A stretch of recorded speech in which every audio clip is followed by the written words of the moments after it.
He said, get out of the way, big AC. The John Deere said, get out of the way, AC.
Hello guys, welcome to the end of the video.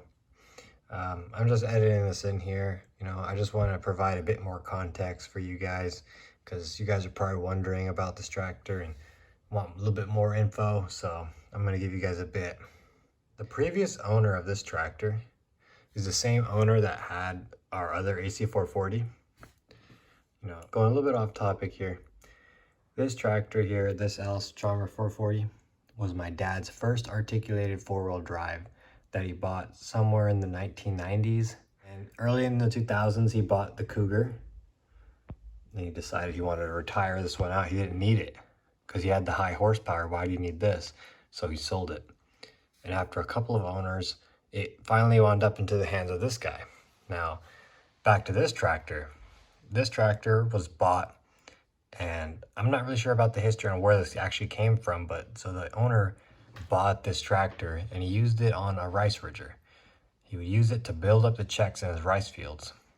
Now, he used this tractor for a while, and it seems like he parked it for, I'm not really sure why, but I'm just going to make an inference and say that he probably found a different tractor because we'll just say he had this tractor and he used it on and off for 10 years.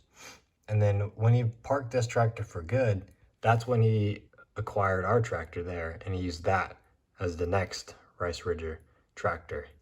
But if any of you guys read the descriptions, you can see that the reason why that tractor was parked was because it had a clutch job done to it, but the wrong clutch brake was installed, so it wouldn't actually really work. So that's why that tractor was parked. And for this tractor, I'm not really sure why he parked it in the first place, but he did. This tractor, we know he's had it for 30 years. 10 years he used it on and off, and then it just sat in the same spot for 20 years, which is, through my lifetime. I always, whenever we drove past it, I was just always looking over like, oh my God, wow, look at that tractor. I wish we could get it one day. And, finally now we have this tractor. So I'm quite glad how it turned out. In the next video, we're going to try to start it and see what's going on with it. I just want to get this thing started, and I want to make more videos on it. I can't wait. I just wonder if it starts, because it sat for 20 years. So with one flapper on it, that one don't have a flapper on it. That's why I put that on there to keep the rain out. So we're going to do another video on it, and we're going to see if we can start it. Yeah, just a little bit of history and context of it. So thank you guys for watching, and hopefully we see you in our next video, and I hope you enjoy.